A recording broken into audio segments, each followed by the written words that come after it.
Sugar tablets వాడే వాళ్ళకి ఎప్పుడు ఇన్సులిన్ అవసరం పడుతుందో చెప్తా వినండి. నార్మల్‌గా మన బాడీలో ఇన్సులిన్ అనేది ఎక్కడి నుంచెలొస్తుంది? ప్యాంక్రియాస్ నుంచెలొస్తుంది. అయితే నార్మల్‌గా మీరు టైప్ 2 డయాబెటిస్‌లో ఎలా ఉంటుంది? ఇన్సులిన్ అనేది తక్కువగా వస్తుంది.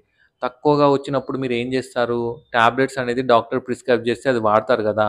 ఈ టాబ్లెట్స్ ఏం జేస్తాయంటే ఇన్సులిన్‌ని ప్రొడ్యూస్ చేయవు. ఈ ప్యాంక్రియాస్ నుంచెల్లి ఇన్సులిన్‌ని గుంజి అంటే పిండి తీస్తుంటాయన్నమాట. కొంచెం ఇంకొంచెం తీస్తుంటాయి. సో, ఒక స్టేజ్ ఎలా వస్తుందంటే మీ ప్యాంక్రియాస్‌లో మొత్తం ఇన్సులిన్ అంతా అయిపోయిన తర్వాత మీరు ఎంత టాబ్లెట్ వాడినా, ఎంత పిండినా ప్యాంక్రియాస్‌ని ఇన్సులిన్ అనేది రాదు. అంటే ఫైనల్‌గా ఇన్సులిన్ ఉత్పత్తి అనేది తగ్గిపోతుంది. సో, అప్పుడేం జేయాలి అంటే, అప్పుడు ఏం జేస్తారంటే బయట నుంచెల్లి ఇన్సులిన్ అనేది తీసుకోవాలి. ఎందుకంటే మీ బాడీలో ఇన్సులిన్ అంతా అయిపోయినప్పుడు మీరు టాబ్లెట్స్ ఎంత వాడినా గూడా ఇన్సులిన్ అనేది రాదు. అప్పుడేమవుతుంది షుగర్ అనేది పెరుగుకుంటూ పోతుంది. సో, అందుకోసమే బయట నుంచెల్లి ఇంజెక్షన్స్ లెక్క ఇన్సులిన్ తీసుకున్నప్పుడే మీ షుగర్ అనేది కంట్రోల్‌కొస్తుంది.